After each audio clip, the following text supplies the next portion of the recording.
Yes, well, as we get older and older, I'm 77 right now. You can't live forever, you know. So if this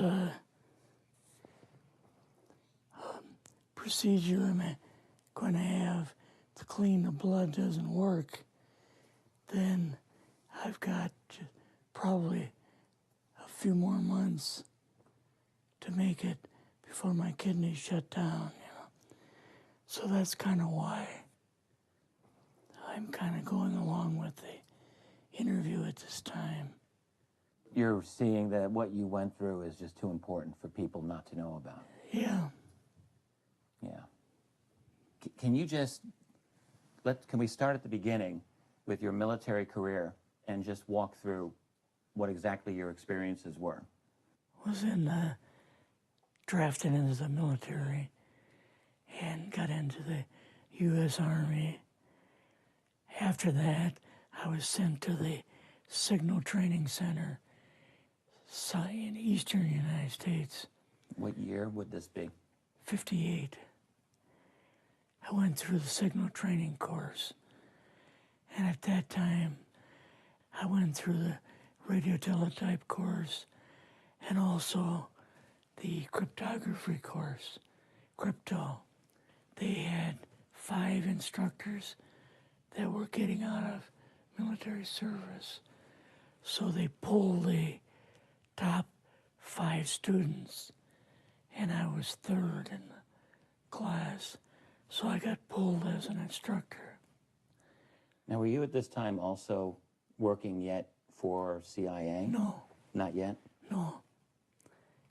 After one day, my boss came to me, and he said, how would you like to, you know, make some extra money? And I said, oh, money is good.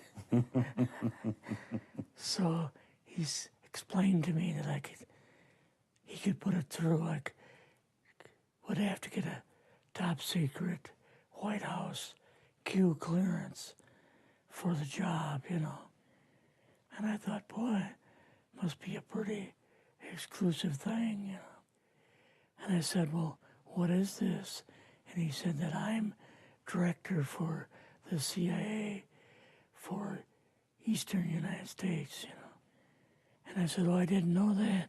And he said, you weren't supposed to. After about 6 weeks, my security clearance came through, and I got my CIA card. It was an ID card, like a credit card, where I could just go up to the door and slice it, walk right in. And my name at that time, I used a artificial name too. Never used my real name. I started working with him on the project he was on, and that was Project Blue Book, which was kind of partially a fraud. You're saying some of the Blue Book cases were, yes, were completely fictitious? Yes. But the cases that we got came from, I think it was Fort Belvoir, Maryland. Mm-hmm. Fort Belvoir? Yeah. And it didn't come from the Pentagon, or it didn't come from CIA headquarters. But we would get reports about a certain sighting that they had in Mexico or Italy or something like that. And then we had people that would follow through on it, that would go out and interview the people to see if they were nutcases or if it was real, you know. So they'd be going overseas frequently? Yeah, I wasn't, but I always stayed statewide. But the people we had working with us from the CIA would do that. We would get like a new report probably a couple times a week. I was coming into the Army fresh off the farm, you know, so I really didn't have much knowledge of anything, but my boss filled me in on Project Blue Book and what they had found so far. as far as Greys and aliens and the Roswell incident. How did you feel when this first got dumped on you? When you first learned about this? I was just kind of overwhelmed with all of this, you know. And I said to him, I don't know if I'm going to be able to be a judge of this type of thing. What's real, what's not, when I don't have much knowledge of it, you know. So... What did he say? He said, well, we have to build the information as we go, and you'll see how this thing is working out. And then the other thing is, of course, you really weren't able to tell family or close friends, obviously. No, I couldn't tell anybody. In fact, I had to take a vow that I wouldn't tell anybody. A lot of it for 40 years, and more of it for 50 years, which is up in 2010. You're doing all this crypto work. You're looking at images, photographs, video. It's 1958, maybe the fall of 58. What happened after this?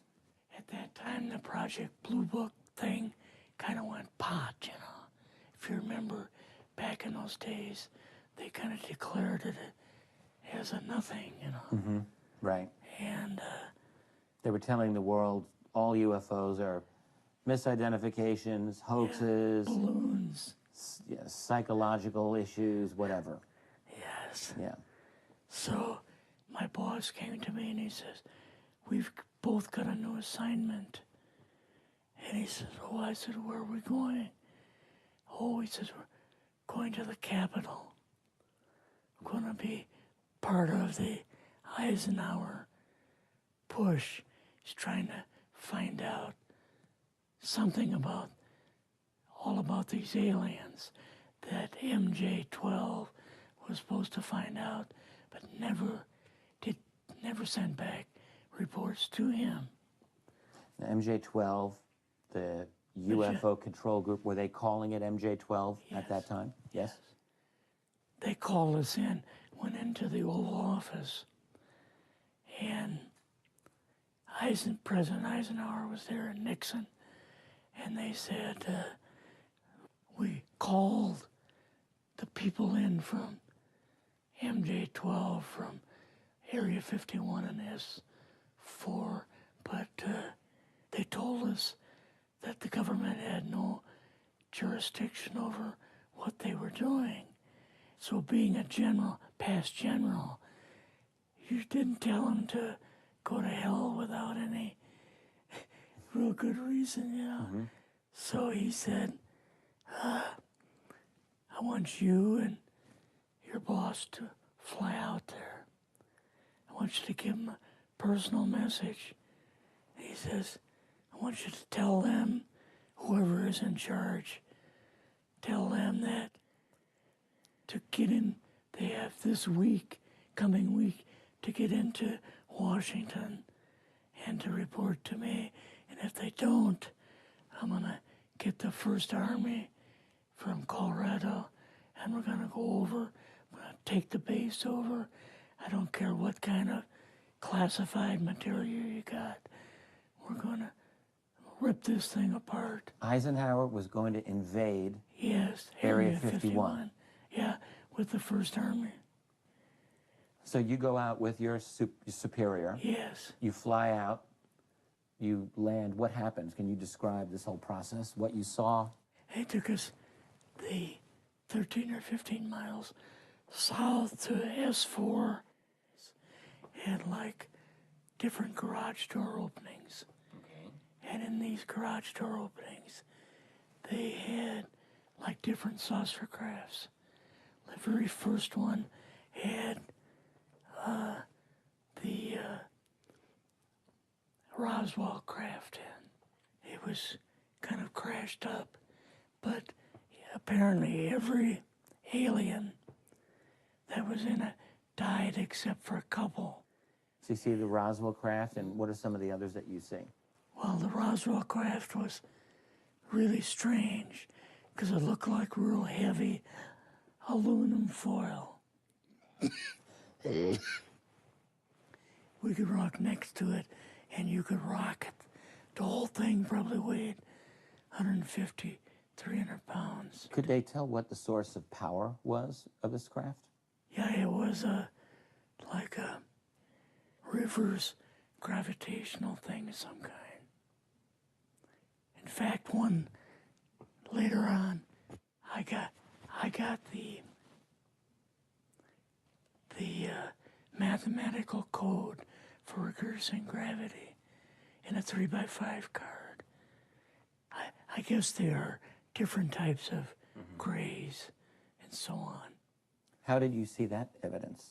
Well, at the later on at S4, we viewed the autopsy film, and then the colonel said, "What we've got in here is we're interviewing a gray alien." All right, right there. How did you feel at that moment? Well, I thought, boy, we had no idea we were going to see the real thing. All we saw was film. You had to have a little bit of heart racing at that Yes. moment.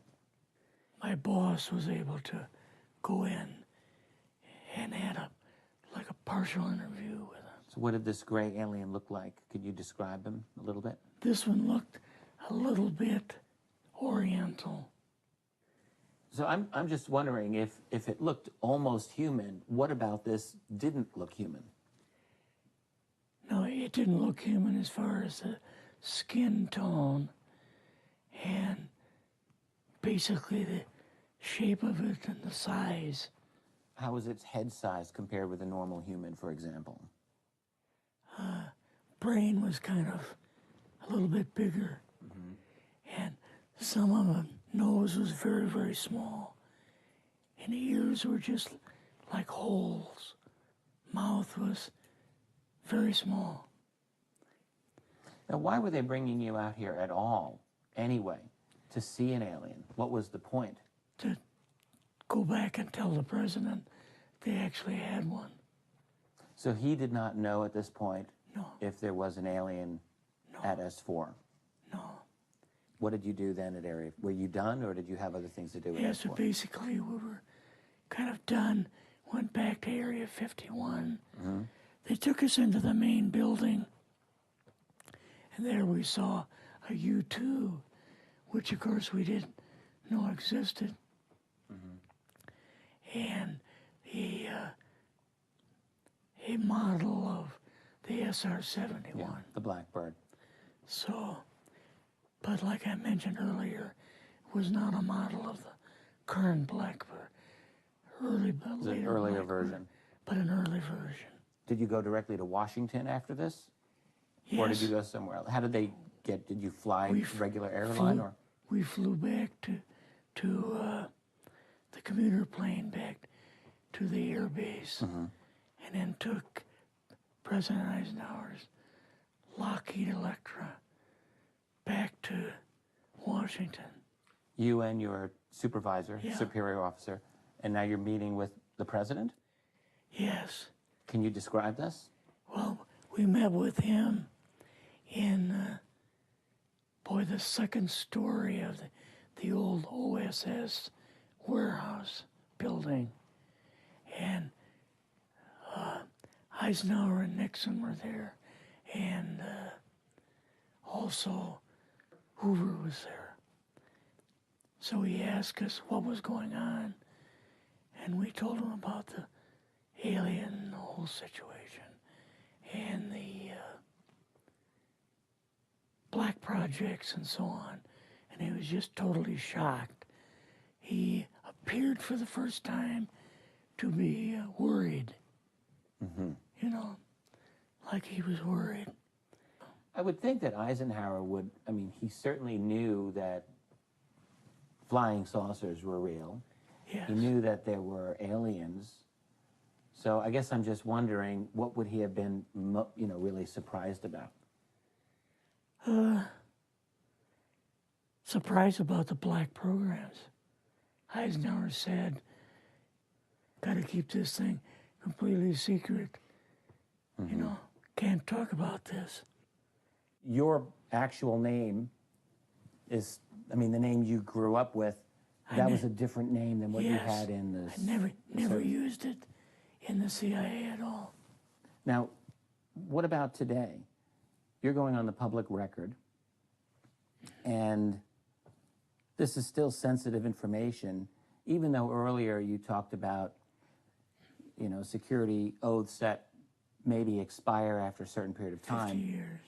but you're still concerned. Linda Moldenhau's phone call, her phone was tapped, and they got my phone number, and through the telephone company, they're able to find me, and so on. When they found you, what happened? I was going to a grocery store.